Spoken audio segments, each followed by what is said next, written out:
نحمده ونصلي ونسلم على رسوله الكريم أما بعد فأعوذ بالله من الشيطان الرجيم بسم الله الرحمن الرحيم قد أفلح المؤمنون الذين هم في صلاتهم خاشعون وقال النبي صلى الله عليه وسلم اسكنوا في الصلاة اللهم صل على محمد وعلى آل محمد كما صليت على إبراهيم وعلى آل إبراهيم إنك حميد مجيد اللهم بارك على محمد وعلى آل محمد كما باركت على إبراهيم وعلى آل إبراهيم إنك حميد مجيد۔ اللہ کریم نے اپنے احکام اپنے بندوں تک پہنچانے کے لیے انبیاء کرام علیہم الصلاۃ کو دنیا میں مبعوث فرمایا۔ سب سے پہلے نبی جنہوں نے دنیا میں دعوی نبوت فرمایا ان کا نام ہے حضرت آدم علیہ السلام، اور سب سے آخری پیغمبر جنہوں نے دنیا میں آ کر نبوت کا اعلان فرمایا ان کا نام ہے حضرت محمد صلی اللہ علیہ وسلم۔ رسول اکرم صلی اللہ علیہ وسلم نے جب اعلان نبوت فرمایا، جن لوگوں نے آپ کی دعوت کو قبول کیا، آپ پر ایمان لے، انہیں امت اجابت بھی کہتے ہیں، مسلمان اور مومن بھی کہتے ہیں۔ اور جن لوگوں نے رسول اللہ صلی اللہ علیہ وسلم کی دعوت کا انکار کیا، قبول نہیں کیا، انہیں امت دعوت بھی کہتے ہیں، کافر اور غیر مسلم بھی کہتے ہیں۔ اللہ کریم کا شکر ہے، اللہ کریم نے مجھے اور آپ کو مومنین کی صف میں شامل فرمایا۔ ہم رسول اللہ صلی اللہ علیہ وسلم پر ایمان لائے، اللہ کے نبی کی تعلیمات کی تصدیق کی ہے۔ جب کوئی بندہ اپنے آپ کو اہل ایمان کی صف میں شامل کر لے، پھر اس کی ذمہ داری ہوتی ہے کہ اللہ کے احکام پر عمل کرے، رسول اللہ صلی اللہ علیہ وسلم کی تعلیمات پر عمل کرے۔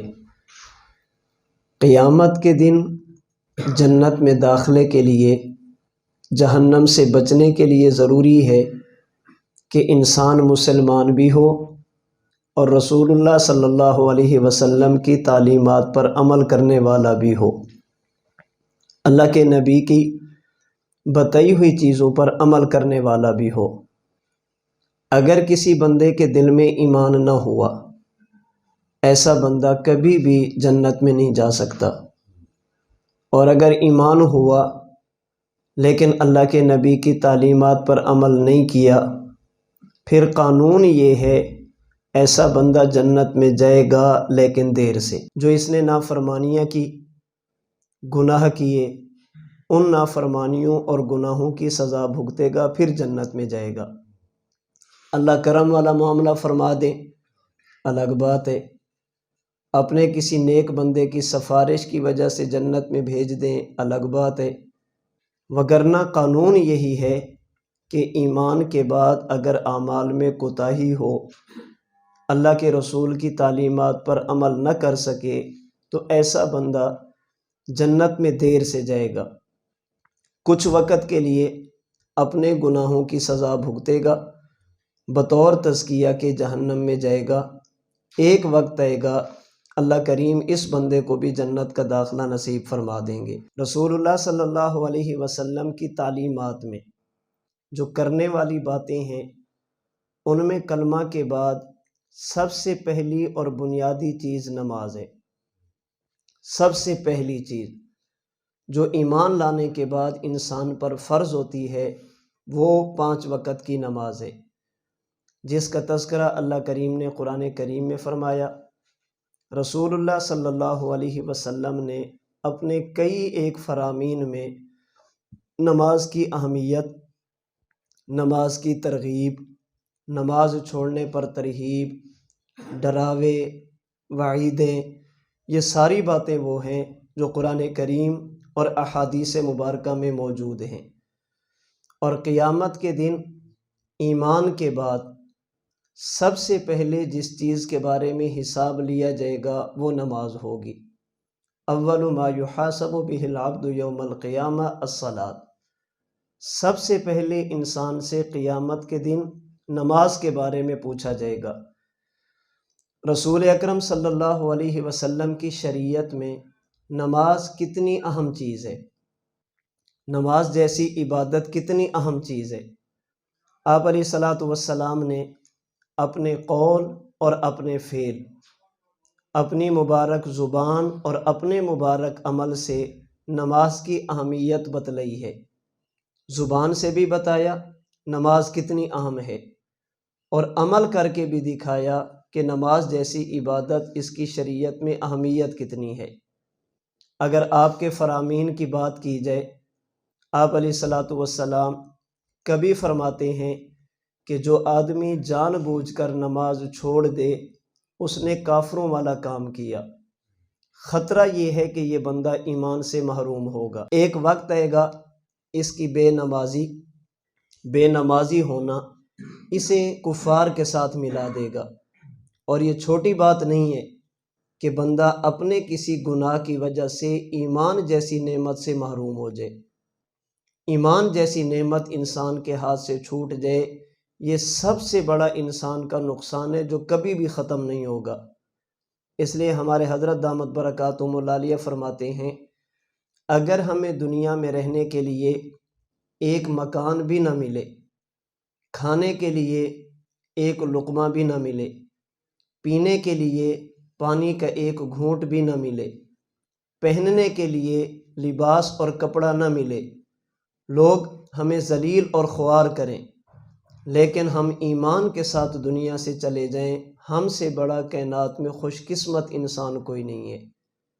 اور اگر دنیا میں انسان کو ساری نعمتیں ملیں، پسند کا کپڑا، پسند کی رہائش، پسند کی خوراک، لوگوں کے ہاں عزت، سارا کچھ ملے، لیکن اگر بغیر ایمان کے دنیا سے چلے گئے، اس انسان سے بڑھ کر بدقسمت انسان بھی کوئی نہیں ہے۔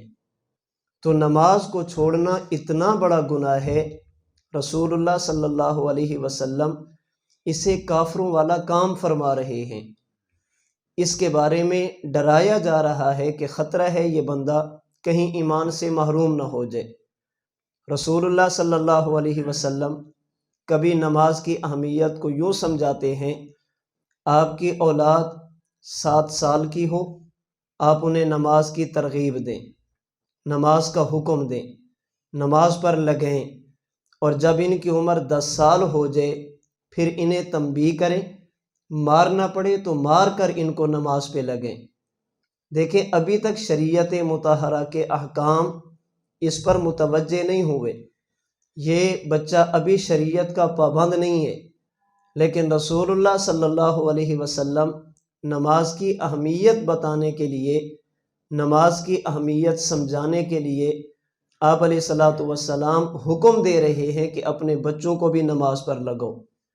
اور اگر عمل کی بات کی جائے، رسول اللہ صلی اللہ علیہ وسلم جب بھی کوئی مشکل پیش آتی، اللہ کے نبی نماز کی طرف متوجہ ہوتے۔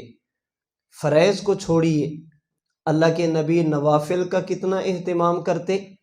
حضور علیہ الصلاۃ والسلام رات کو کھڑے ہوتے، آپ کے پاؤں مبارک پر ورم آ جاتا، پاؤں مبارک سوج جاتے۔ سیدہ عائشہ رضی اللہ تعالیٰ عنہ عرض کرتی، یا رسول اللہ، آپ اتنی عبادت کرتے ہیں، حالانکہ اللہ نے تو آپ کو معصوم بنایا، اللہ نے آپ کی بخشش کا وعدہ فرما دیا۔ حضور فرماتے افلا اکون عبدا شکورا، عائشہ جس خدا نے مجھے اتنی عزتوں سے نوازا، پھر میرا حق بنتا ہے کہ میں بھی اس کا شکریہ ادا کروں۔ اتنی زیادہ عبادت اللہ کے نبی فرماتے، حضور علیہ الصلاۃ والسلام کے قدم مبارک ان پر ورم آ جاتا۔ اور رسول اللہ صلی اللہ علیہ وسلم کی زندگی کے جو آخری لمحات ہیں، سیرت نگاروں نے لکھا اللہ کے نبی چل نہیں سکتے تھے، حضور علیہ الصلاۃ والسلام اپنا قدم اٹھا کر خود زمین پر نہیں رکھ سکتے تھے، حضور نے 2 صحابہ کو لیا، ان کے کندھوں پر ہاتھ رکھا، ان کا سہارا لے کر حضور نماز کے لیے مسجد میں تشریف لائے۔ اور آپ جب دنیا سے جانے لگے، آپ کی آخری جملوں میں سے ایک جملہ یہ بھی تھا، الصلاۃ الصلاۃ الصلاۃ، میرے امتیوں نماز کا خیال کرنا، نماز کی پابندی کرنا، نماز کی پابندی کرنا۔ قرآن کریم کو دیکھیں، اللہ قرآن میں نماز کی اہمیت بتاتے ہیں۔ احادیث طیبہ کو دیکھیں، حضور علیہ الصلاۃ والسلام کے صحابہ کرام کے اقوال کو دیکھیں، یہ ساری چیزیں اس بات پر موجود ہیں کہ انسان کو کلمہ پڑھنے کے بعد نماز کی پابندی کرنی چاہیے۔ مسلمان ہو اور نماز نہ پڑھے، مسلمان ہو اور نماز ادا نہ کرے، 5 وقت کے سجدے کی توفیق نہ ملے، یہ انسان کی بہت بڑی محرومی ہے۔ اور یہاں پر ایک بات یاد رکھنا، اگر کوئی بندہ نماز نہیں پڑھتا، وہ یہ نہ سمجھے کہ میں بہت بڑا کام کر رہا ہوں، اسے اس پر فکر کرنی چاہیے کہ اللہ کریم نے مجھے سجدے سے محروم کیوں کیا۔ ہمارے حضرت دامت برکاتہم العالیہ فرماتے ہیں، اللہ کریم جب کسی بندے سے ناراض ہوتے ہیں، اللہ مال اور دولت نہیں چھینتے، اللہ پاک دنیا کی نعمتیں نہیں چھینتے، اللہ کریم اس بندے سے سجدے کی توفیق چھین لیتے ہیں، اللہ اسے اپنے گھر میں نہیں آنے دیتے۔ حضرت اس پر ایک واقعہ بھی سناتے ہیں، ایک شخص بازار گیا اور بازار سے ایک باندی خرید کر لایا، نوکرانی خرید کر لایا۔ اس باندی نے عشاء کی نماز پڑھی، اپنے مالک کی خدمت کی، مالک سو گیا۔ اس باندی نے مصلی بچھایا، مصلی بچھا کر اللہ کی عبادت شروع کی۔ عبادت کے بعد اس باندی نے اللہ سے ایک دعا مانگی، اے اللہ آپ مجھے بخش دیں، اے اللہ آپ مجھے معاف فرما دیں، اے اللہ میرے گناہوں کو معاف فرما دیں۔ اللہ سے دعا مانگ رہی ہے۔ اس نے دعا میں ایک جملہ کہا، اے اللہ جو آپ مجھ سے محبت کرتے ہیں، آپ کو جو مجھ سے پیار ہے، اس محبت اور پیار کا واسطہ میری دعا کو قبول فرما لیں۔ جو آپ مجھ سے محبت کرتے ہیں، اس محبت کا واسطہ آپ میری دعا کو قبول فرما لیں۔ ہمارا اہل سنت والجماعت کا نظریہ ہے، اگر کوئی بندہ اللہ سے دعا مانگے، اللہ کی ذات، اللہ کی مبارک صفات، اللہ کی مبارک ناموں کا واسطہ دے کر، یہ بالکل جائز ہے۔ اگر کوئی بندہ اللہ سے دعا مانگے اپنے کسی نیک عمل کا وسیلہ دے کر، یہ بھی جائز ہے۔ اگر کوئی بندہ اللہ سے دعا کرانے کے لیے کسی نیک بندے کا انتخاب کرے، آپ میرے حق میں دعا فرما دیں، یہ بھی جائز ہے۔ اور اگر کوئی بندہ اللہ سے دعا مانگے اللہ کے کسی نیک بندے کا وسیلہ دے کر، اے اللہ اپنے پیغمبر کی برکت سے یہ چیز دے دے، صحابہ کرام کی برکت سے یہ چیز دے دے، فلاں بزرگ تیرا نیک بندہ ہے اس کے وسیلے سے یہ چیز دے دے، یہ بھی جائز ہے۔ ہم مانگتے اللہ سے ہیں، اللہ کے ناموں کا وسیلہ دے کر مانگے تو بھی ٹھیک ہے، اپنے اعمال کا وسیلہ دے کر مانگے تو بھی ٹھیک ہے، اللہ کے کسی نیک بندے سے دعا کریں تو بھی ٹھیک ہے، اور اللہ کے رسول صلی اللہ علیہ وسلم یا کسی نیک بندے کا وسیلہ دے کر مانگے، یہ بھی ٹھیک ہے۔ تو اس باندی نے اللہ سے دعا کی، اے اللہ جو آپ مجھ سے محبت کرتے ہیں، اس محبت کا واسطہ آپ مجھے یہ چیز دے دیں، میری دعا کو قبول فرما لیں۔ بزرگ کی آنکھ کھلی، انہوں نے کہا تو کیا کہہ رہی ہے؟ کہا جی اللہ سے مانگ رہی ہوں۔ اس نے کہا اللہ سے جب مانگتے ہیں تو یوں نہیں کہتے اے اللہ جو آپ مجھ سے محبت کرتے ہیں اس کے واسطے سے دے دے، بلکہ یوں کہتے ہیں اے اللہ میں آپ سے محبت کرتا ہوں یا کرتی ہوں، اس محبت کے واسطے سے مجھے یہ چیز دے دے۔ یوں نہیں کہتے کہ اللہ جو محبت آپ کرتے ہیں اس کے واسطے سے، یوں کہتے جو محبت میں کرتا ہوں اس کے واسطے سے دے دے۔ کیوں؟ کہا اس لیے بندہ اللہ سے محبت کرتا ہے یہ تو بندے کو پتہ ہوتا ہے، اللہ بندے سے محبت کرتے ہیں یعنی یہ بندے کو پتہ نہیں ہوتا۔ تو جو کہہ رہی ہے کہ اللہ مجھ سے آپ محبت کرتے ہیں اس کے واسطے سے دے دے، تجھے کیسے پتہ چلا کہ اللہ تجھ سے محبت کرتے؟ تو اس باندی نے، نوکرانی نے ہاتھ باندھ کر کہا کہ میرے مالک، میرے مولا، اگر اللہ مجھ سے محبت نہ کرتے، اگر خدا مجھ سے محبت نہ کرتے تو آپ کو سلا کر مجھے کبھی سجدہ کی توفیق نہ دیتے۔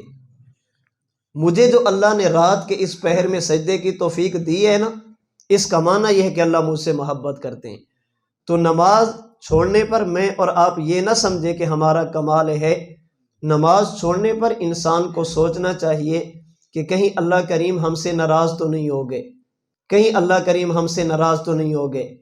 گزشتہ سال رمضان المبارک کا مہینہ حضرت دامت برکاتہم العالیہ کے ساتھ ہماری بات ہو رہی تھی، تو حضرت نے یہی بات ہمیں سمجھائی کہ بیٹا دیکھو، رمضان کا مہینہ ہے، اس میں روزہ رکھنا ہمارے لیے ضروری، تلاوت کرنا ہماری ذمہ داری ہے، اعمال کی پابندی کرنا ہماری ذمہ داری ہے۔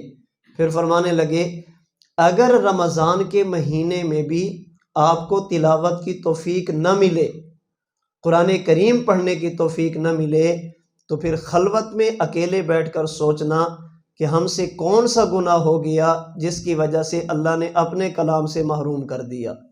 رمضان میں بھی تلاوت بندہ نہ کرے، رمضان میں بھی نفل نہ پڑھے، رمضان میں بھی نماز کی پابندی نہ کرے، اس کے علاوہ پھر کون سا وقت آئے گا جب انسان ان اعمال کی طرف متوجہ ہوگا؟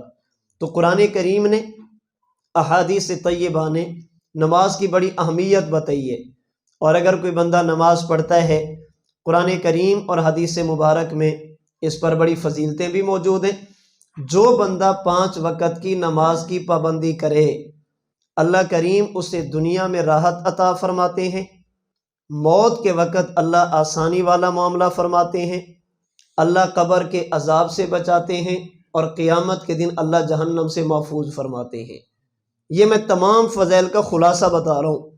قرآن کریم اور حدیث طیبہ میں جتنے نماز کے فضائل ہیں ان کا خلاصہ یہ ہے، اگر کوئی بندہ 5 وقت کی نماز پڑھے، اللہ کریم اسے دنیا میں سکون دیتے ہیں، اللہ کریم موت کے وقت سختی سے محفوظ فرماتے ہیں، اللہ قبر کے عذاب سے بچاتے ہیں، اور اللہ قیامت کے دن حشر کی گرمی اور جہنم کے عذاب سے محفوظ فرماتے ہیں۔ اگر کسی بندے کی زندگی میں نماز نہیں، اس کی زندگی میں سکون نہیں ہوگا، اسے موت کے وقت تکلیفوں کا سامنا کرنا پڑے گا، قیامت کے دن قبر کے اندر عذاب بھگتنا پڑے گا، اور قیامت کے دن جہنم میں جانا پڑے گا۔ یہ نماز اتنی فضیلت والی چیز ہے جو انسان کی دنیا بھی بناتی ہے، موت کے وقت بھی کام آتی ہے، قبر میں بھی کام آئے گی، آخرت میں بھی کام آئے گی۔ دنیا میں انسان نماز پڑھے، اللہ کریم اسے سکون والی زندگی دیتے ہیں، اس کا معنی ہرگز یہ نہیں کہ اس پر تکلیف نہیں آتی۔ نماز پڑھنے پر سکون ملنے کا معنی یہ نہیں کہ اس پر پریشانی نہیں آئے گی، اسے مصیبتوں سے نہیں گزرنا پڑے گا۔ اگر اس کا معنی یہی ہوتا تو رسول اللہ صلی اللہ علیہ وسلم پر کوئی ایک تکلیف بھی نہ آتی، کوئی ایک پریشانی بھی نہ آتی۔ اس کا مطلب کیا ہے؟ اچھی طرح سمجھیں گے، نماز پڑھنے پر اللہ سکون عطا فرماتے، اس کا معنی یہ ہے اللہ اس کے دل کو ایسی مضبوطی عطا فرماتے ہیں، جتنی بھی بڑی سے بڑی مشکل آ جائے اس بندے کے لیے سہنا آسان ہو جاتا ہے۔ یہ مشکل وقت میں اللہ کے گلے نہیں کرتا، شکوے نہیں کرتا، بے صبری کا مظاہرہ نہیں کرتا۔ ہم پڑھ کے سمجھتے ہیں کہ مولانا صاحب نماز بھی پڑھتے ہیں پھر بھی پریشانی ہوتی ہے، نماز بھی پڑھتے ہیں پھر بھی بیماریاں آتی ہیں۔ ہم نماز اس لیے نہیں پڑھتے کہ اللہ نے صحت دی ہے، ہم نماز اس لیے پڑھتے ہیں کہ اللہ نے فرض فرمائی ہے۔ اس لیے ہم اپنے بزرگوں کی تاریخ اٹھا کر اگر دیکھیں، جو نمازی تھے ان کے پاس اگرچہ کھانے پینے کے لیے ایک لقمہ بھی نہیں تھا، لیکن زندگی پرسکون تھی۔ ان کے پاس پہننے کے لیے اچھا اور نیا لباس نہیں تھا، زندگی میں سکون تھا، اور ایسا سکون تھا کہ لوگ جس نیند کے لیے ترستے ہیں وہ نیچے کپڑا بچھاتے، اینٹ لیتے، اس پہ سر رکھتے اور آرام کے ساتھ سو جاتے۔ ایسا سکون اللہ نے زندگی میں رکھا تھا کہ تکلیف کی حالت میں بھی وہ مزے محسوس کرتے ہیں، غمی کی حالت میں بھی اللہ کریم ان کو ایسا سکون قلب عطا فرماتے ہیں۔ دنیا ترستی ہے جس سکون کے لیے، اللہ کریم نماز کی برکت سے ان لوگوں کو وہ چیزیں عطا فرما دیتے ہیں۔ تو نماز دنیا میں بھی کام آنے والی چیز ہے، موت کے وقت بھی کام آنے والی چیز ہے، قبر کے اندر بھی کام آنے والی چیز ہے، اور آخرت کے دن بھی انسان کو جہنم کے عذاب سے بچانے والی چیزیں، یہ ساری چیزیں ہمیں اس وقت حاصل ہوں گی جب ہم نماز کو نماز سمجھ کر ادا کریں اور نماز کو نماز بنا کر ادا کریں۔ دوسرے لفظوں میں آپ یوں بھی کہہ سکتے ہیں، جب ہم نماز کو نماز کے آداب کا خیال رکھ کر ادا کریں، محض یہ نہیں کہ اے 2 سجدے کی اور چلے گئے۔ نماز ہم سے چاہتی کیا ہے، نماز کے آداب کیا ہیں، کن چیزوں کا خیال کیا جائے جس کی وجہ سے انسان کی نماز نماز بن جائے، اور جتنے فوائد اللہ کریم نے نماز پر رکھے ہیں اللہ نمازیوں کو عطا فرما دے۔ اس کے لیے ہمارے ہاں 2 لفظ استعمال کیے جاتے ہیں کہ نماز اس وقت نماز بنتی ہے جب خشوع اور خضوع کا اہتمام کیا جائے، خشوع اور خضوع کے ساتھ نماز ادا کی جائے تو پھر اللہ کریم نماز پر اجر بھی دیتے ہیں۔ یہ نماز انسان کو گناہوں سے بھی روکتی ہے، بری باتوں سے بھی بچاتی ہے، اور اللہ کریم دل کا سکون بھی عطا فرماتے ہیں۔ خشوع اور خضوع کا معنی کیا ہے؟ ان 2 لفظوں کا معنی یہ ہے، جب انسان نماز ادا کرنے لگے اس کا جسم بھی اللہ کی طرف متوجہ ہو اور اس کا دل بھی اللہ کی طرف متوجہ ہو، جسم بھی اللہ کے سامنے، دل بھی اللہ کے سامنے، ظاہری طور پر بھی اس کی نماز میں آداب ہوں اور دل کے اندر بھی نماز کے آداب اس کے اندر موجود ہوں۔ دل کا اور جسم کا، ظاہر کا اور باطن کا اللہ کی طرف متوجہ ہو جانا، اسی کو خشوع اور خضوع کہتے ہیں۔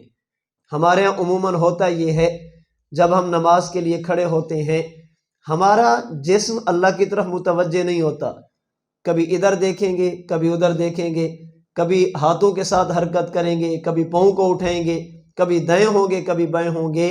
یہ نماز کے آداب کے خلاف ہے۔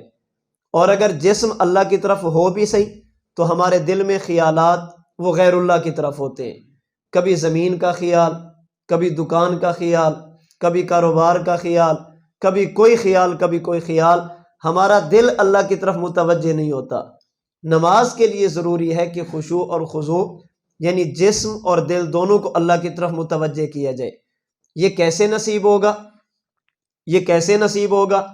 آنے والے خیالات سے بندہ بچ جائے، اس کے لیے چند باتوں کا مجھے اور آپ کو اہتمام کرنا چاہیے۔ سب سے پہلی چیز، نماز سے پہلے طہارت اور پاکی کا خیال کرنا۔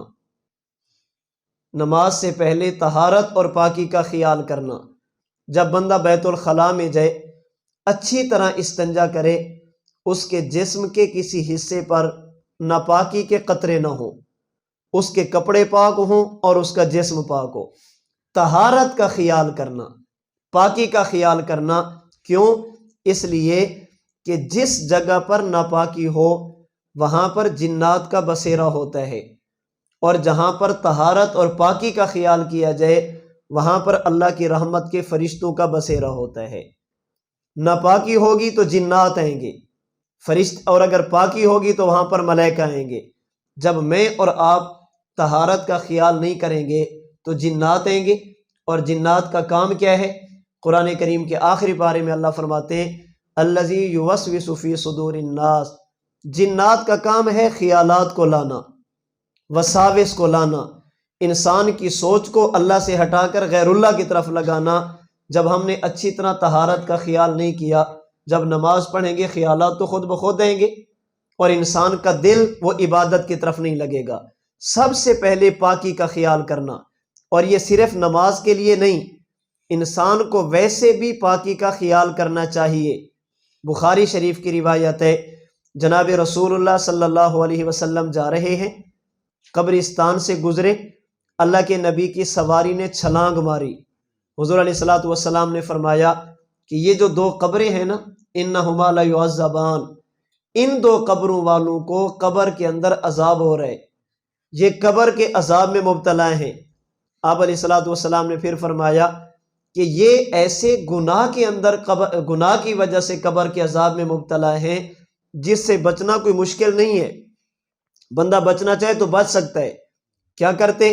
فرمایا اما احدہما فکان یمشی بالنمیمہ، ان میں سے ایک اپنی زبان کی حفاظت نہیں کرتا تھا، واما الآخر فکان لا یستتر من البول، او کما قال علیہ الصلوۃ والسلام، اور دوسرا اپنے آپ کو ناپاکی سے نہیں بچاتا تھا، ایک زبان کی حفاظت نہیں کرتا تھا اور دوسرا ناپاکی سے نہیں بچتا تھا۔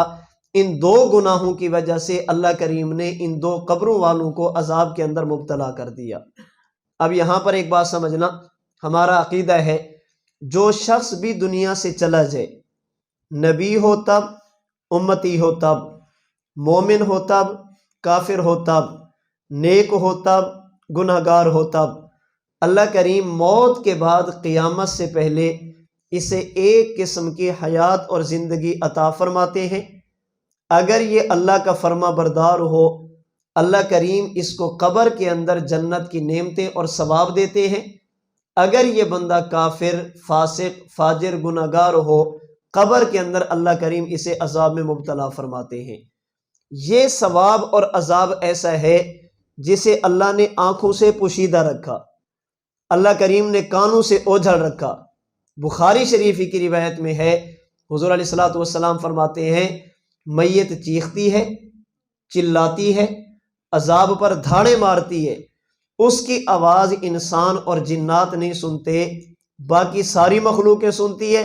وَلَوْ سَمِعَهَا لَصَعِقَ، اگر وہ چیخوں کی آواز انسان کے کانوں تک پہنچ جائے تو انسان بے ہوش ہو جائیں گے، تم سے برداشت نہیں ہوگا۔ اللہ کبھی کبھی دکھا دیتے ہیں۔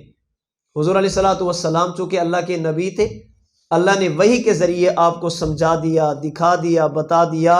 باقی عمومی قانون یہی ہے، اللہ کریم نے دنیا کی نظروں سے اوجھل رکھا۔ اس کی وجہ بھی حدیث مبارک میں ہے، ابو داؤد میں، لولا اللہ تدافنوا لدعوت اللہ ان یسمعکم من عذاب القبر، فرمایا مجھے خطرہ نہ ہوتا، اگر یہ ڈر نہ ہوتا کہ تم مردوں کو دفنانا چھوڑ دو گے، میں دعا کرتا اللہ تمہیں بھی قبر کی وہ چیخیں سناتا جو اللہ مجھے سناتا ہے۔ ڈر ہے کہ تم مردوں کو دفنانا چھوڑ دو گے۔ تو رسول اکرم صلی اللہ علیہ وسلم نے بتایا ان میں سے ایک زبان کی حفاظت نہیں کرتا تھا اور جو دوسرا ہے وہ پیشاب کے قطروں سے نہیں بچتا تھا۔ اب بتائیں یہ کون سی ایسی چیزیں ہیں جن سے میں اور آپ بچنا چاہیں تو نہ بچ سکیں؟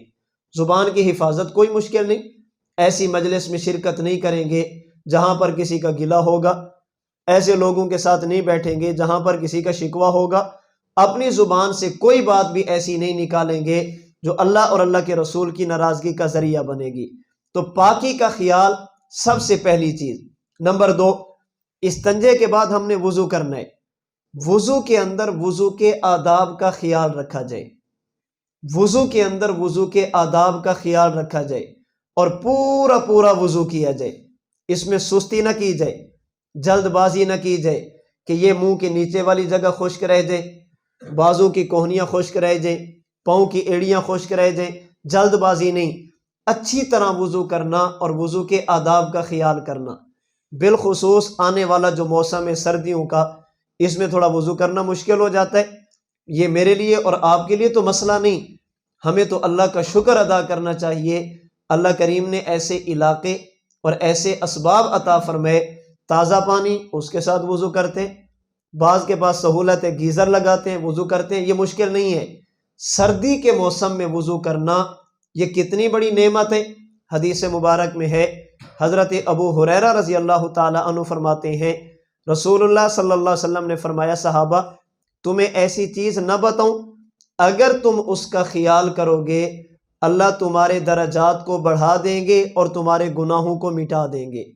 ایسی چیز تمہیں بتاؤں اگر تم اس کا پر عمل کرو اللہ درجات بڑھا دیں گے، گناہوں کو مٹا دیں گے۔ صحابہ کرام نے عرض کی یا رسول اللہ فرمائے، آپ علیہ الصلوۃ والسلام نے فرمایا 3 چیزیں ہیں۔ نمبر 1، سردی کے موسم میں اچھی طرح وضو کرنا، نمبر 2، بار بار مسجد میں جانا، اور نمبر 3، ایک نماز کے بعد دوسری نماز کا انتظار کرنا۔ یہ ایسے اعمال ہیں اگر ان کی پابندی کرو گے، اگر تم اس کی پابندی کرو گے کہ سردی کے اندر اچھی طرح وضو کرو تو اللہ کریم تمہارے درجات کو بڑھا دیں گے اور گناہوں کو مٹا دیں گے۔ بلکہ ایک حدیث مبارک کے مطابق جب انسان مشقت کی حالت میں، تکلیف کی حالت میں سردی برداشت کر کے پورا وضو کرتا ہے، فرشتے اس کی نیکیاں لکھنے میں ایک دوسرے کے ساتھ جھگڑا کرتے ہیں، وہ کہتے ہیں میں نے لکھنی ہے، وہ کہتے ہیں میں نے لکھنی ہے، اتنی زیادہ اللہ کریم ان کو نیکیاں عطا فرماتے ہیں، مالائے اعلیٰ اوپر کے فرشتے اس کے بارے میں جھگڑا کرنا شروع کر دیتے ہیں۔ تو سردی کے موسم میں وضو کا اہتمام کرنا چاہیے۔ پھر اللہ کریم کی طرف سے سہولت دیکھیں، احادیث طیبہ کے مطابق اگر آپ نے پاؤں پر موزے پہنے ہیں، آپ کو مسح کرنے کی اجازت ہے۔ ایک عضو ایسا ہے جس کے دھونے کی ضرورت نہیں، آپ اس موزے پر مسح بھی کر سکتے ہیں۔ تقریباً 70 صحابہ کرام رضی اللہ عنہم اجمعین ایسے ہیں جنہوں نے اللہ کے نبی سے موضوع پر مسح کرنے کی روایات نقل کی ہیں، 70 کے قریب۔ اور یہاں تک علماء نے لکھا ہے اگر کوئی بندہ یہ کہتا ہے کہ میں موضوع پر مسح کو جائز نہیں کہتا، اس کے بارے میں خطرہ ہے کہ اس کا خاتمہ ایمان پر نہ ہو، یہ بغیر ایمان کے دنیا سے نہ چلا جائے، اس کے بارے میں اس بات کا ڈر ہے۔ اب بعض لوگ ایسے ہیں جو کہتے ہیں موضوع پر مسح کی ضرورت نہیں ہے، جائز نہیں ہے، اور بعض اتنے سہولت پسند ہیں وہ کہتے ہیں جرابوں پر بھی کر لو۔ جو نہیں مانتے وہ موضوع کو بھی نہیں مانتے، اور جو ماننے پہ آتے ہیں وہ موضوع کے ساتھ جرابوں کو بھی مان جاتے ہیں۔ حالانکہ حقیقت یہ ہے کہ موسم بدلنے کی وجہ سے اگر پاؤں پر موزے ہوں تو اس موزے پر مسح کرنے کی اجازت ہے، اگر جرابیں ہوں تو جرابوں پر مسح کرنے کی اجازت نہیں ہے، جرابوں پر مسح کرنے کی اجازت نہیں۔ اگر کوئی بندہ یہ کہے حدیث مبارک میں جوربین کے لفظ موجود ہیں، تو یاد رکھنا وہاں جوربین کے بعد نالین کے لفظ بھی موجود ہیں۔ جرابوں پر اور جوتوں پر مسح، تو لوگ کہتے ہیں جوتے آج والے نہیں، یہ حضور کے زمانے کے ہیں۔ ہم کہتے ہیں جیسے جوتے آج والے نہیں حضور کے زمانے کے، یہ جرابیں بھی آج والی نہیں، یہ بھی حضور کے دور کی بات ہو رہی ہے۔ یہ دیکھنے میں جرابیں ہیں، حقیقت میں موزے ہوتے تھے۔ کیا مانا؟ یہ جوربین ایسی تھی اگر ان کے اوپر پانی ڈالا جاتا تو پاؤں تک پانی نہیں پہنچتا تھا۔ یہ ایسی بنی ہوتی تھی اگر ان کے اوپر پانی ڈالیں تو نیچے نہیں جاتا تھا، اور یہ ایسی ہوتی تھی کہ یہ بغیر باندھے انسان کی پنڈلی پر ٹک جاتی تھی، اپنی ربڑ وغیرہ کی وجہ سے نہیں، موٹاپے کی وجہ سے۔ اور یہ ایسی ہوتی تھی کہ عرب کی سرزمین پر بھی اگر کوئی بندہ بغیر جوتے کے ان میں چلنا چاہتا تو کئی کلومیٹر سفر بھی کر سکتا تھا۔ تو یہ موزے ہوتے ہیں، یہ جرابیں نہیں ہوتی۔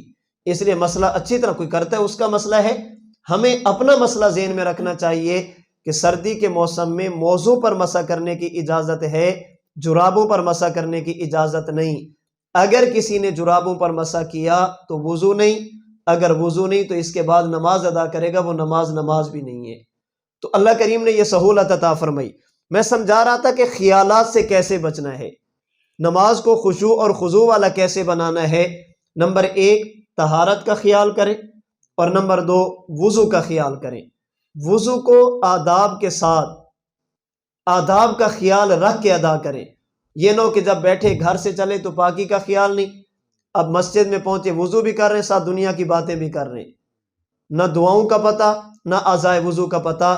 اور وضو کرتے وقت رسول اللہ صلی اللہ علیہ وسلم کے وہ فرامین میرے اور آپ کے دماغ میں ہونے چاہیے۔ آپ نے فرمایا جب وضو کرو گے جس عضو پر، جسم کے جس حصے پر وضو کا پانی لگتا جائے گا، اللہ کریم اس جسم کے اعضاء کے گناہوں کو معاف فرماتے جائیں گے۔ یہ جسم نہیں دھو رہے، تم گناہوں کو دھو رہے ہو۔ یہ جسم نہیں دھل رہا، تمہارے گناہ دھل رہے ہیں۔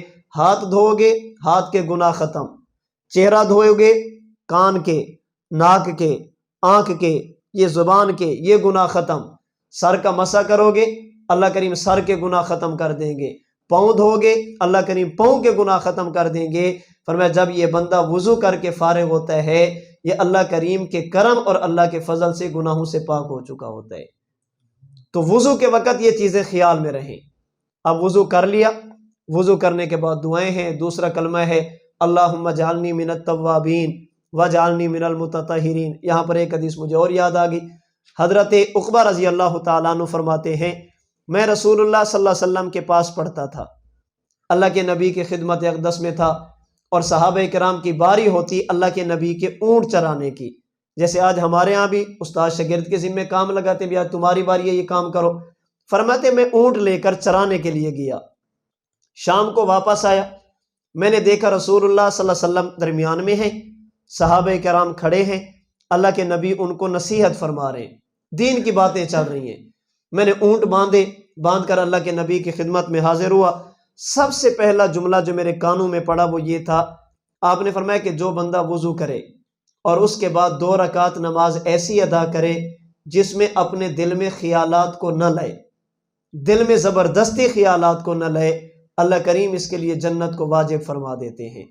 فرماتے میں نے کہا سبحان اللہ، چھوٹا سا عمل جنت کا فیصلہ، یہ تو کوئی مشکل نہیں۔ فرماتے میرے آگے ایک بندہ کھڑا تھا، اس نے کہا لگتا ہے تم ابھی آئے ہو۔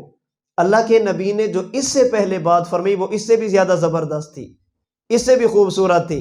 فرماتے میں نے دیکھا تو میرے آگے حضرت عمر بن خطاب تھے۔ میں نے کہا حضرت آپ بتا دیں اس سے پہلے حضور نے کیا فرمایا؟ حضرت عمر بن خطاب فرمانے لگے رسول اکرم صلی اللہ علیہ وسلم نے اس سے پہلے یہ بات فرمائی، جو بندہ وضو کرے اور اچھی طرح وضو کرے اور اس کے بعد یہ کہے اشہد ان لا الہ الا اللہ وحدہ لا شریک لہ واشہد ان محمدا عبدہ ورسولہ، اچھی طرح وضو کرنے کے بعد دوسرا کلمہ پڑھ لے، جب قیامت کا دن ہوگا اللہ کریم جنت کے 8 دروازے کھولیں گے، ایک ایک دروازے سے الگ الگ اعمال والے گزریں گے، اور اللہ اس بندے کو کھڑا کر کے فرمائیں گے یہ 8 دروازے ہیں، ان میں سے جس سے گزرنا چاہے کوئی آج تجھے روکنے اور ٹوکنے والا موجود نہیں ہے۔ وضو کرو، اچھی طرح وضو کرو، دوسرا کلمہ پڑھو۔ ہم نے طہارت کا بھی خیال کیا، وضو بھی کر لیا، اب ہم مسجد میں آ گئے۔ تیسری چیز جو خیالات سے بچانے والی ہے، اگر وقت اجازت دے، شریعت کی طرف سے ممانعت بھی نہ ہو اور نماز کا وقت ہونے والا بھی نہ ہو، 2 رکعت نماز تحیت الوضو تحیت المسجد پڑھیں۔ اگر وقت شریعت نے نہیں روکا، کیا مانا؟ فجر کی اذان ہو گئی، آپ مسجد میں آئے، اب تحیت الوضو تحیت المسجد پڑھنے کی اجازت نہیں۔ سورج نکل رہا ہے، اب تحیت الوضو پڑھنے کی اجازت نہیں۔ سورج کے زوال کا ٹائم ہے، اب تحیت الوضو پڑھنے کی اجازت نہیں۔ آپ نے نماز عصر پڑھ لی، مغرب سے پہلے آپ نے وضو کیا، اب تحیت الوضو پڑھنے کی اجازت نہیں۔ سورج جب غروب ہونے لگے تو اس وقت بھی تحیت الوضو پڑھنے کی اجازت نہیں۔ فجر کی اذان سے لے کر سورج نکلنے تک اس میں کوئی نفل نہیں ہے۔ زوال کے وقت کوئی نفل نہیں، عصر کی نماز پڑھنے کے بعد نفل کی اجازت نہیں، جب سورج غروب ہو رہا ہو تو اس وقت بھی نفل کی اجازت نہیں۔ اگر وقت شریعت بھی اجازت دے اور وقت بھی موجود ہو تو پھر انسان کو 2 رکعت نماز ادا کر لینی چاہیے، اور معمولی سمجھ کر نہیں، وہ حدیث مبارک ذہن میں رکھ کر جس میں حضور نے معراج سے واپسی پر فرمایا تھا صحابہ میں نے یہ بھی دیکھا، یہ بھی دیکھا، یہ بھی دیکھا، یہ بھی دیکھا۔ فرمایا بلال کدھر ہے؟ یا رسول اللہ یہاں موجود ہوں۔ فرمایا بلال جب میں جنت کے قریب گیا تو مجھے جنت میں تمہارے قدموں کی آواز سنائی گئی، تمہارے چلنے کی آواز میں نے کانوں میں محسوس کی، کیا کرتے ہو؟ فرمایا یا رسول اللہ اور تو معلوم نہیں، جب بھی وضو کرتا ہوں اگر وقت کے اندر گنجائش ہو تو 2 رکعت پڑھتا ہوں۔ فرمایا تمہارے اسی عمل نے تمہیں اس قابل بنایا، چلتے تو مکہ کی گلیوں میں ہو، خدا نے تمہارے قدموں کی آواز کو جنت میں پہنچا دیا۔ 2 رکعت نماز ادا کریں۔ اگر فجر کا وقت ہے 2 سنتیں اس سے پہلے، ظہر کا وقت ہے 4 سنتیں جو سنت مؤکدہ ہیں، عصر اور عشاء ان میں 4 سنتیں جو سنت غیر مؤکدہ ہیں ان کو ادا کریں اگر وقت موجود ہو۔ آپ نے طہارت کا بھی خیال کیا، آپ نے وضو بھی اچھی طرح کیا، احادیث طیبہ کو ذہن میں رکھ کر کیا، آپ نے 2 رکعت تحیت الوضو بھی پڑھ لی، وقت تھا تو آپ نے سنتیں بھی پڑھ لی۔ اب بھی اگر وقت موجود ہو، جماعت کھڑی ہونے میں ٹائم باقی ہو، پھر تھوڑی دیر کے لیے اپنے سر کو جھکا لیں، میں نے کیا کیا، اللہ نے کیا دیا، میں نے کتنی نافرمانیاں کی، خدا نے کتنی نعمتیں دی۔ اپنے اعمال کو سوچیں، خدا کے انعامات کو سوچیں، اپنی قبر کو ذہن میں رکھیں، اپنی آخرت کو ذہن میں رکھیں۔ اس کے بعد جب نماز کھڑی ہونے لگے تو اٹھ کر جماعت میں شریک ہو جائیں۔ اب اگر آپ کے دل میں خیال آئے نا، ایک مرتبہ مجھے بتانا۔ طہارت کا بھی خیال کریں، وضو کا بھی خیال کریں، تحیت الوضو ادا کریں، سنتیں ادا کریں، تھوڑی دیر کے لیے بیٹھ کر اللہ کی طرف متوجہ ہوں۔ انشاءاللہ جب نماز پڑھیں گے تو آپ کا ذہن ادھر ادھر نہیں جائے گا۔ کیوں؟ اس لیے کہ آپ مسلسل 15-20 منٹ میں عبادات میں لگے ہیں۔ جب میں گھر سے چلوں طہارت کا خیال نہیں، وضو کروں تو میری دنیا کی باتیں ختم نہ ہوں، مسجد میں بیٹھوں تو تیرے باغ کیا کیا بنا، گندم کیا کیا بنا، کماد کا کیا بنا، تیری دکان کا کیا بنا، یہ باتیں کر رہا ہوں۔ ادھر امام صاحب کھڑے ہوئے، ہم پیچھے کھڑے ہو گئے، اب میں یہ چاہوں کہ خیالات نہ آئیں، این خیال است و محال است و جنون، یہ میری اور آپ کی غلط فہمی والی بات ہوگی۔ ہم نے تو سارے کام ہی وہی کیے ہیں جو ہمیں شیطان کو ہماری طرح متوجہ کرتا ہے۔ اب اگر با جماعت نماز ادا کر رہے ہیں اس کا خیال کریں، صفوں کو بالکل سیدھا رکھیں، صفوں کو بالکل سیدھا رکھیں، اگلی صفیں پوری کریں، پیچھے بیٹھ کر اگلی صفیں پورا ہونے کا انتظار نہ کریں، اور تکبیر اولیٰ کے ساتھ نماز میں شریک ہوں۔ جب امام اللہ اکبر کہے ان کی اللہ اکبر کے ساتھ ہی ہماری اللہ اکبر ہو۔ یہاں پر ایک بات اور بھی عرض کر دوں چلے مسئلے کی، اگر با جماعت نماز ادا کریں، آپ گھر سے چلے کدھر جا رہے ہیں؟ نماز پڑھنے کے لیے۔ کون سی نماز کا وقت ہے؟ مغرب۔ آپ کی نیت ہو گئی، یہاں پر آپ پہنچ گئے، امام صاحب نے اللہ اکبر کہا، آپ ساتھ ہی اللہ اکبر کہیں، آپ کی نماز میں کسی قسم کا فرق نہیں آئے گا۔ نیت اصل میں دل کے ارادے کا نام ہے۔ آپ گھر سے مغرب کی نیت کر کے چلے، بس نیت ہو گئی، یہاں پہنچے اذان مغرب، آپ کی نیت ہو گئی۔ یہ جو ہم زبان سے نیت کرتے ہیں، ہمارے ہاں یہ نیت ضروری بھی نہیں ہے اور ہمارے ہاں یہ نیت غلط بھی نہیں ہے۔ یہاں بھی بعض لوگ بڑی عجیب کشمکش میں مبتلا ہیں، بعض افراد کا شکار، بعض تفرید کا شکار، بعض کہتے ہیں کرنی ہی نہیں ہے اور بعض کہتے ہیں ضرور کرنی ہے۔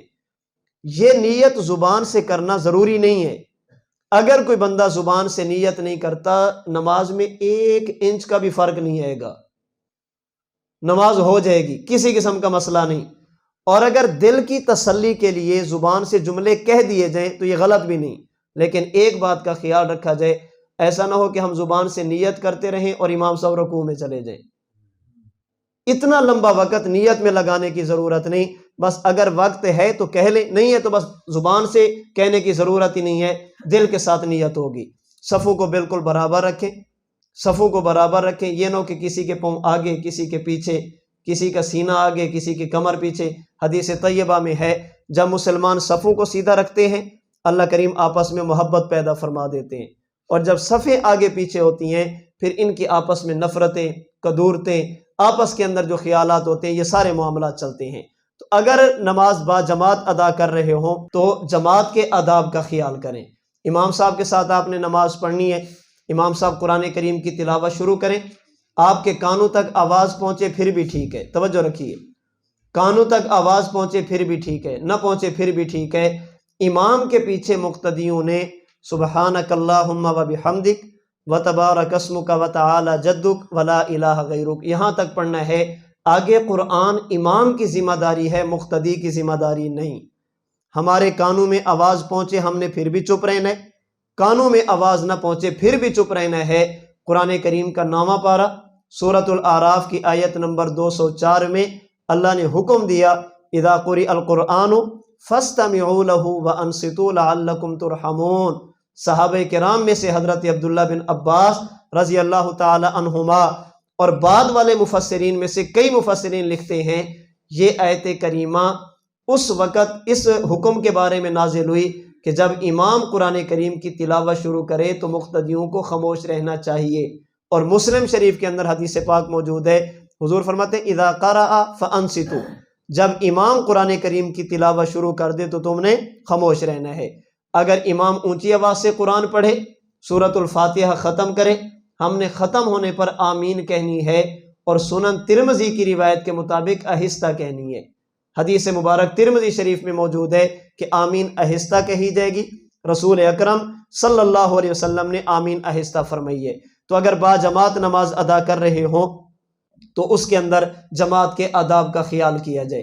تو یہ چند ایک چیزیں ہیں اس چیز کے لیے کہ میں اور آپ اگر یہ چاہیں کہ ہمیں نماز کے اندر خشوع اور خضوع نصیب ہو، ہم طہارت کا خیال کریں، وضو کا خیال کریں، نوافل کا اہتمام کریں، سنتیں ادا کریں، اللہ کی طرف متوجہ ہوں، اور جب نماز پڑھنے لگے جو لفظ آپ کی زبان سے نکلیں ان کا معنی اور مفہوم آپ کے دماغ میں ہونا چاہیے۔ الحمدللہ رب العالمین اس کا مطلب کیا ہے؟ الرحمن الرحیم اس کا معنی کیا ہے؟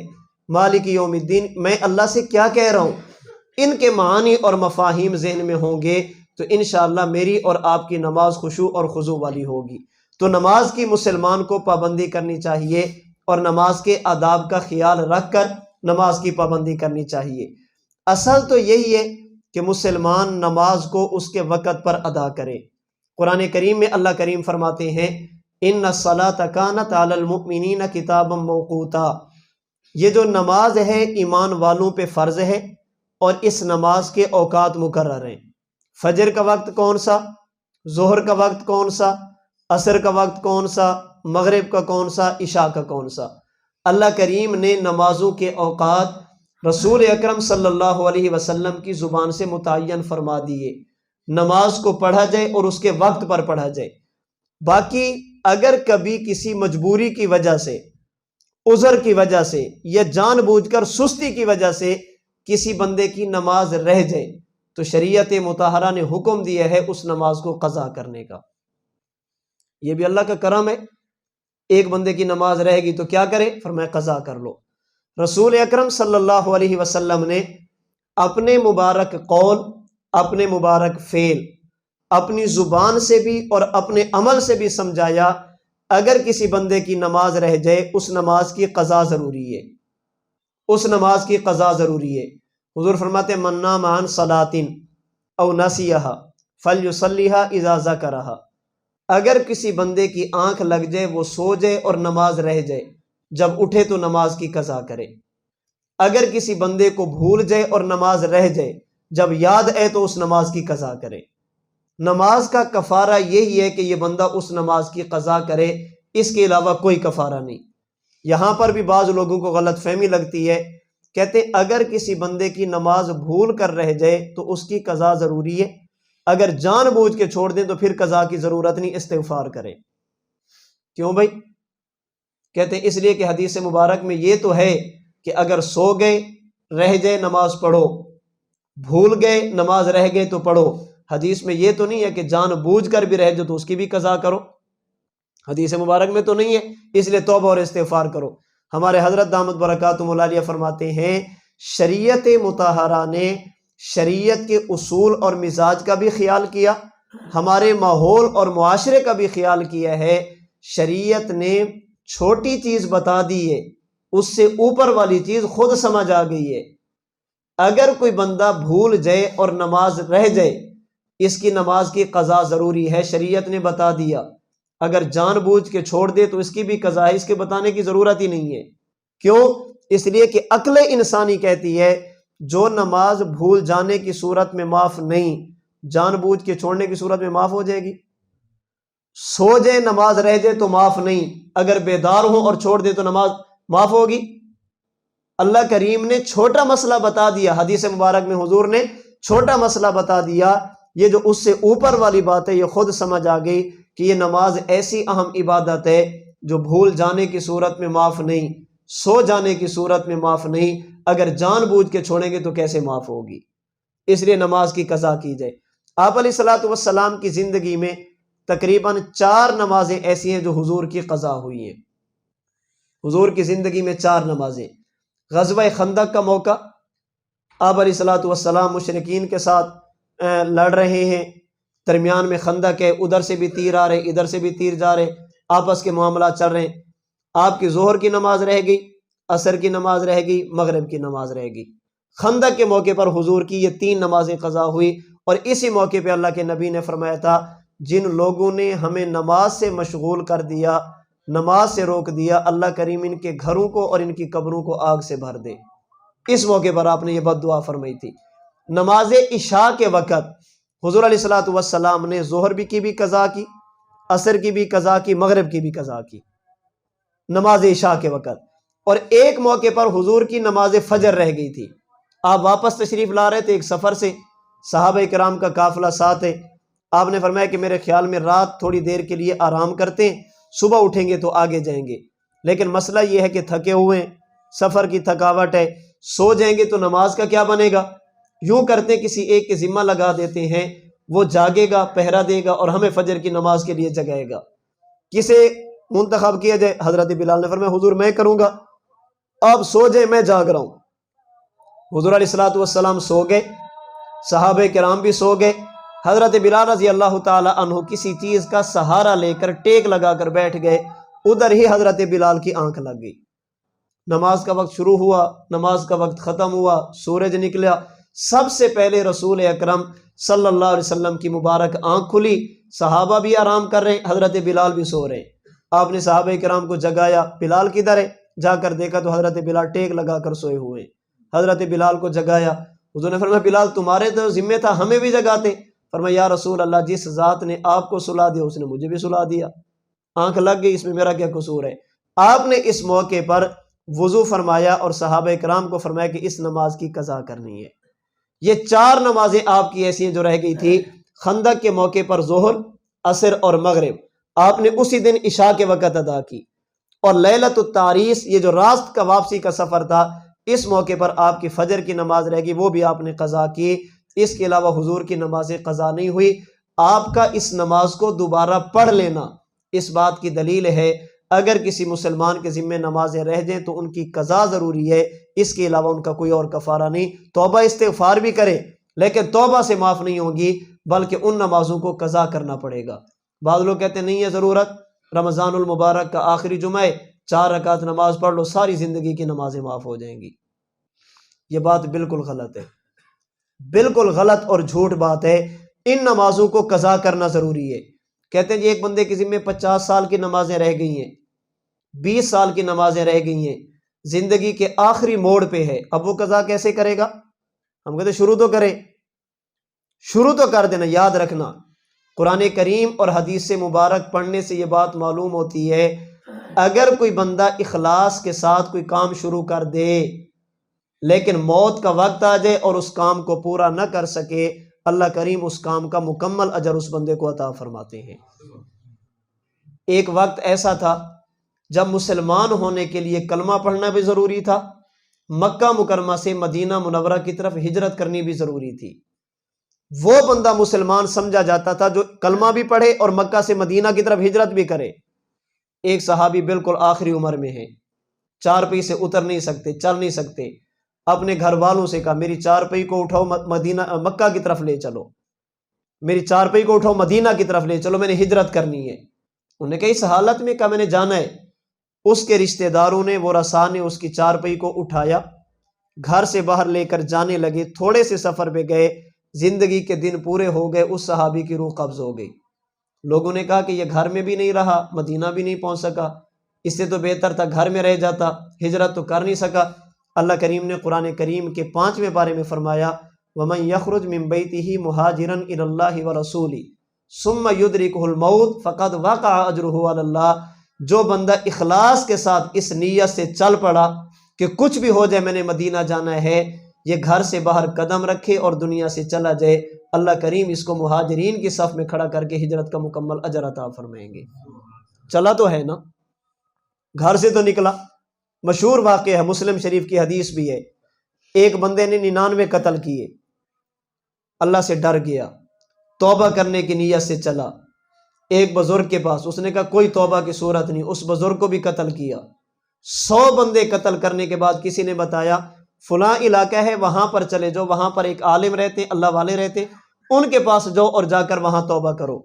یہ بندہ یہاں سے اس بستی کی طرف جانے لگا، ابھی پہنچا نہیں تھا، ملک الموت آیا، فرشتہ آیا، اس نے روح قبض کر لی۔ اب حدیث مبارک مسلم شریف کی، جنت کے فرشتے کہتے ہیں ہم اس کو جنت میں لے کر جائیں گے، جہنم کے کہتے ہیں ہم اس کو جہنم میں لے کر جائیں گے۔ جنت والے تم بھی کیوں کہتے ہو جنت میں لے کر جائیں گے؟ کہا اس لیے کہ یہ توبہ کی نیت سے چل رہا تھا، میں نے توبہ کرنی ہے۔ جہنم والے تم کیوں کہتے ہو جہنم میں لے کر جائیں گے؟ اس لیے کہ ابھی تک اس نے توبہ کی نہیں تھی، ابھی تک یہ منزل مقصود پر پہنچا نہیں تھا۔ اللہ کریم نے اور فرشتہ بھیجا، لڑنے کی ضرورت نہیں، یوں کرو زمین کی پیمائش کر لو، زمین کو ناپ لو، ایک سفر وہ ہے جو یہ طے کر چکا، ایک وہ ہے جو آگے رہتا ہے۔ جو سفر اس نے طے کیا اگر یہ ہو زیادہ، جو رہ گیا ہے وہ ہو تھوڑا، تو جنت والے فرشتے لے جائیں، اور اگر جو کیا ہے وہ تھوڑا، جو رہتا ہے زیادہ، جہنم والے فرشتے لے جائیں۔ حدیث طیبہ میں ہے جو سفر اس نے کیا تھا وہ تھوڑا بنتا تھا، جو رہتا تھا وہ زیادہ بنتا تھا۔ قانون کے مطابق یہ جہنم کا مستحق تھا۔ اللہ نے پہلی زمین کو حکم دیا وہ پھیل گئی، دوسری کو حکم دیا وہ سمٹ گئی، انہوں نے پیمائش کی، جو سفر کیا وہ زیادہ نکلا، جو رہتا تھا وہ تھوڑا نکلا، اللہ کریم نے اس کی مغفرت اور بخشش کا فیصلہ فرما دیا۔ یہ چلا تو ہے۔ ایک بندہ قرآن کریم حفظ کرنا چاہتا ہے، گھر سے چلا قاری صاحب کے پاس آیا، الف با تا ثا شروع کیا، دنیا سے چلا گیا، قیامت کے دن اللہ اسے حفاظ کی صف میں کھڑا فرمائیں گے۔ علم دین حاصل کرنا شروع کیا، ابھی مکمل عالم نہیں بنا تھا، دنیا سے چلا گیا، اللہ علماء کی صف میں کھڑا کریں گے۔ اس کے ذمے نمازیں جتنی بھی رہ جائیں، یہ نیت کر لے کچھ بھی ہو جائے میں اپنی نمازوں کی قضا کروں گا، یہ ایک نماز بھی نہ پڑھ سکے اس سے پہلے دنیا سے چلا گئے، انشاءاللہ اللہ کریم اس پر نماز کا مواخذہ نہیں فرمائیں گے، اللہ اس کے ساتھ کرم اور فضل والا معاملہ فرما کر اس کی بخشش کا فیصلہ فرمائیں گے۔ اس لیے اس پر یہ الجھن نہیں ہونی چاہیے، اتنی رہے گی تو کیا کریں، یہ نیت ہونی چاہیے کہ کچھ بھی ہو جائے میں نے اپنی نمازوں کی قضا کرنی ہے۔ تو نمازیں اگر رہ جائیں تو ان کو قضا کیا جائے، کفارہ اس کا یہی ہے۔ باقی نماز کا وقت مقرر ہے، ایک وقت میں ایک نماز ادا کی جاتی ہے۔ ہاں حج کے موقع پر مزدلفہ اور عرفات میں ظہر اور عصر کو جمع کیا جاتا ہے، مغرب اور عشاء کو جمع کیا جاتا ہے، وہاں پر شریعت کی طرف سے اجازت ہے۔ اس کے علاوہ فجر کو فجر کے وقت میں، ظہر کو ظہر کے وقت میں، عصر کو عصر کے وقت میں، مغرب کو مغرب کے وقت میں، عشاء کو عشاء کے وقت میں ادا کیا جائے۔ بعض لوگ یہاں پر بھی غلط فہمی کا شکار ہوتے ہیں، کہتے ہیں ایک وقت میں دو نمازیں بھی پڑھ لیں، ایک وقت میں دو نمازیں بھی جمع کر لیں۔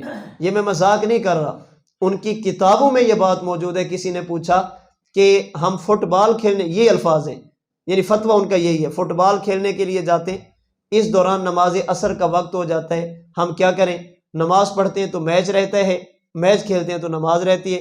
ان کے علماء نے فتویٰ یہ دیا ہے کہ پھر یہ بندہ یوں کرے کہ عصر کی نماز ظہر کے وقت میں پڑھ لے، تاکہ نماز بھی ہو جائے، فٹ بال کا میچ بھی ہو جائے۔ ہماری شریعت میں اس کی اجازت نہیں، ظہر کو ظہر کے وقت میں پڑھا جائے، عصر کو۔ ممکن ہے کوئی بندہ آپ کو کہہ دے، حدیث طیبہ میں تو ہے کہ حضور نے دو نمازوں کو اکٹھا کیا، حدیث میں دیکھو حضور نے دو نمازوں کو جمع کیا۔ اس کی وضاحت حضرت عبداللہ بن عمر نے مسلم شریف کی روایت میں یہ کی ہے، اللہ کے نبی نے پہلی نماز کو اس کے وقت میں پڑھا، دوسری کو اپنے وقت میں پڑھا، لیکن پڑھا اس ترتیب کے ساتھ ہے، دیکھنے والے بندے نے سمجھا کہ شاید دو نمازوں کو ایک وقت میں پڑھا، حالانکہ وقت ایک نہیں تھا، پہلی کا اپنا وقت تھا، دوسری کا اپنا وقت تھا۔ اسے شریعت کی زبان میں کہتے ہیں جمع سوری، صورتاً دیکھنے والا سمجھے کہ دو نمازیں ایک وقت میں ہیں، جبکہ حقیقت یہ ہو کہ پہلی اپنے وقت میں، دوسری اپنے وقت میں۔ میں سمجھانے کے لیے مثال دیتا ہوں، ہمارے ہاں آج کل نماز ظہر کا وقت ختم ہوتے مثال کے طور پر 3:30 پر یہ نماز ظہر کا وقت ختم ہو جاتا ہے، 3:31 پہ نماز عصر کا وقت شروع ہو جاتا ہے۔ اب ان کو جمع کرنے کی صورت کیا ہے؟ مجبوری کی وجہ سے نماز ظہر کو بالکل آخری وقت میں لے جائیں، نماز ظہر کو شروع کریں 3:25 پہ، 3:29 پہ آپ نے نماز ظہر کا سلام پھیر دیا۔ آپ نے ظہر کو کس کے وقت میں پڑھا ہے؟ ظہر کے وقت میں، بالکل آخری میں۔ آپ نے سلام پھیرا، تسبیحات پڑھی، دعا مانگی، 3:31 ہو گئے، آپ اٹھیں اور عصر شروع کر دیں۔ عصر کو کس کے وقت میں پڑھا؟ دیکھنے والا کیا سمجھے گا؟ دو نمازوں کو ایک وقت میں پڑھا۔ یہ دو نمازیں بظاہر ایک وقت میں ہیں، حقیقت یہ ہے کہ ظہر اپنے وقت میں ہے، عصر اپنے وقت میں ہے۔ ہمارے ہاں بھی یہی ہے۔ اگر کسی بندے کی مجبوری بن جائے پہلی نماز کو آخری وقت میں، دوسری نماز کو پہلے وقت میں ادا کیا جائے، یہ حقیقتاً جمع نہیں ہوتا، صورتاً جمع ہوتا ہے۔ دیکھنے والا سمجھتے ہے کہ دو نمازیں ایک وقت میں ہیں، حقیقت یہ ہے کہ پہلی نماز اپنے ٹائم پہ ہوتی ہے، دوسری اپنے ٹائم پہ ہوتی ہے۔ نماز کے لیے وقت مقرر ہے، وگرنہ کیسے ہو سکتا ہے؟ حضور ہمیں تو یہ فرمائے کہ جو بندہ بغیر عذر کے دو نمازوں کو جمع کرتا ہے وہ گناہ کبیرہ کا ارتکاب کرتا ہے، ہمیں فرمائے گناہ کبیرہ اور خود جمع کرے؟ ایسا نہیں ہو سکتا۔ اللہ کے نبی نے دو نمازوں میں سے ایک نماز کو اپنے وقت میں پڑھا، دوسری کو اپنے وقت میں پڑھا۔ اس لیے اگر نماز رہ جائے، قضا ہو جائے، تو ان نمازوں کی قضا کی ترتیب بنانی چاہیے۔ اور قضا کے لیے ضروری ہے کہ نماز فجر کے بعد جب سورج نکلنے لگے اس وقت آپ قضا نہیں پڑھ سکتے، زوال کا وقت ہو اس وقت بھی نہیں پڑھ سکتے، غروب آفتاب ہو، سورج غروب ہونے لگے اس وقت بھی نہیں پڑھ سکتے۔ باقی جس وقت آپ کا جی چاہے آپ قضا نماز پڑھ سکتے ہیں۔ لیکن ایک بات ذہن میں رکھنا، نماز فجر کے بعد اگر آپ نے قضا نماز پڑھنی ہو تو پڑھ سکتے ہیں، لیکن بہتر یہ ہے کہ مسجد میں نہیں، اپنے گھر میں پڑھیں۔ عصر کی نماز کے بعد اگر قضا پڑھنی ہو تو مسجد میں نہیں، اپنے گھر میں پڑھیں۔ کیوں؟ اس لیے کہ ان اوقات میں نفل پڑھنے کی اجازت نہیں۔ آپ اگر مسجد میں پڑھیں گے، میں سمجھوں گا کہ نفل کا وقت تو ہے نہیں، ضروری ہے کہ چودھری صاحب کی نماز قضا ہو گئی تھی۔ شریعت کہتی ہے کہ اپنے اس عیب پر پردہ ڈال کے رکھو، اپنے اس عیب کو چھپا کر رکھو، تاکہ یہ تمہارا اور اللہ کا معاملہ رہے کہ اس کی نماز رہ گئی تھی۔ اگر مسجد میں شروع کرو گے تو لوگ سمجھیں گے کہ نماز میں سستی کرتا ہے، اس لیے تو قضا پڑھ رہے۔ اللہ چاہتے ہیں کہ میرے بندوں کا گناہ کسی پر ظاہر نہ ہو، میرے بندے کا عیب کسی پر ظاہر نہ ہو، یہ میرے اور میرے بندے کا معاملہ رہے۔ تو قضا نمازوں کو ان اوقات سے ہٹ کر کسی بھی وقت پڑھ سکتے، اور جب قضا نماز پڑھیں اس کو نیت کے ساتھ متعین کریں۔ میں سب سے پہلی فجر کی نماز ادا کرتا ہوں جو میرے ذمہ رہ گئی تھی، سب سے پہلی ظہر قضا کرتا ہوں جو میرے ذمہ رہ گئی تھی، سب سے پہلی عصر قضا کرتا ہوں جو میرے ذمہ رہ گئی تھی، سب سے پہلی مغرب جو میرے ذمہ رہ گئی تھی، وہ 1 سال کی بنے یا 1 دن کی بنے، اس طرح متعین کر کے ان نمازوں کی قضا کریں۔ اسی طرح قضا نمازوں کے حوالے سے یہ بھی سمجھ لیں، آپ کبھی سفر میں ہیں، دوران سفر آپ کی نماز رہ گئی، آپ واپس آ کر اس کو قضا کرتے ہیں تو اس کی 2 رکعتیں قضا کریں گے، اس لیے کہ سفر کے اندر کیا ہوتی ہے، 4 رکعت والی نماز 2 رکعت پڑھی جاتی ہے۔ اگر سفر میں رہ جائے اور آپ واپس گھر میں اسے قضا کرنا چاہیں 2 رکعتیں کریں گے۔ آپ گھر میں تھے، نماز رہ گئی، دوران سفر آپ کو وقت مل گیا، آپ اس نماز کی قضا کرنا چاہتے ہیں تو پھر پوری 4 رکعت قضا کریں گے، 2 رکعتیں نہیں کریں گے۔ تو نماز قضا ان کی ترتیب مجھے اور آپ کو بنانی چاہیے۔ میں نے اور آپ نے دنیا میں ہمیشہ نہیں رہنا۔ نماز عبادات میں سے سب سے اہم عبادت ہے، کلمہ کے بعد سب سے پہلا بدنی فریضہ ہے جو انسان کی طرف متوجہ ہوتا ہے۔ رسول اللہ صلی اللہ علیہ وسلم نے اپنے فرامین اور اپنے اعمال سے اس نماز کی اہمیت کو واضح فرمایا، امت کو اس کی ترغیب بھی دی ہے، امت کو ان اعمال کی طرف متوجہ بھی کیا ہے۔ مجھے اور آپ کو نماز کی پابندی بھی کرنی چاہیے، نماز کے آداب کا خیال بھی رکھنا چاہیے، اور اپنی نماز اپنے علماء سے پوچھ کر شریعت کے مطابق ادا کرنے کی کوشش کرنی چاہیے۔ چند ایک مسائل میں نے آپ کی خدمت میں عرض کیے ہیں، باقی جو ہماری مکمل نماز ہے تکبیر تحریمہ سے لے کر سلام پھیرنے تک، ہمارے حضرت دامت برکاتہم العالیہ نے اسے نماز اہل سنت والجماعت کے نام سے ایک کتاب کی صورت میں جمع کر دی ہے۔ یہ نماز اہل سنت والجماعت تکبیر تحریمہ سے لے کر سلام پھیرنے تک میں اور آپ کیسے نماز پڑھیں، مسئلہ ہے 7 حدیث ہے، مسئلہ ہے 7 حدیث ہے، مسئلہ ہے 7 حدیث ہے۔ ہمیں کسی سے کوئی غرض نہیں ہے، ہم اپنے آپ کو اور اپنے ساتھ وابستہ اپنے لوگوں کو یہ سمجھانا چاہتے ہیں کہ الحمدللہ ہماری نماز وہ ہے جو رسول اکرم صلی اللہ علیہ وسلم اور آپ کے صحابہ کی نماز کے عین مطابق ہے۔ آپ حضرات اس کتاب کو بھی اپنے پاس رکھیں، یہ کتاب حضرت قاری صاحب کے پاس بھی موجود ہے، آپ لینا چاہیں تو مکتبہ دارالایمان چک 87 جنوبی سرگودا، وہاں پر بھی یہ کتاب موجود ہے۔ آپ میں سے ہر بندہ یہ کتاب منگوائے اور اپنے پاس اس کتاب کو رکھے، تاکہ مجھے اور آپ کو پتہ چلے کہ ہم نے نماز کیسے ادا کرنی ہے۔ پڑھنی تو ہے، بندہ شریعت کے مطابق پڑھ لے، سنت کے مطابق پڑھ لے، آداب کا خیال رکھ کے پڑھ لے۔ اللہ کریم مجھے اور آپ کو ایمان کے بعد جو اہم عبادتیں ہیں بالخصوص نماز، اللہ کریم مجھے اور آپ کو 5 وقت باجماعت نماز کی ادائیگی کی توفیق عطا فرمائے۔ وآخر دعوانا ان الحمدللہ رب العالمین۔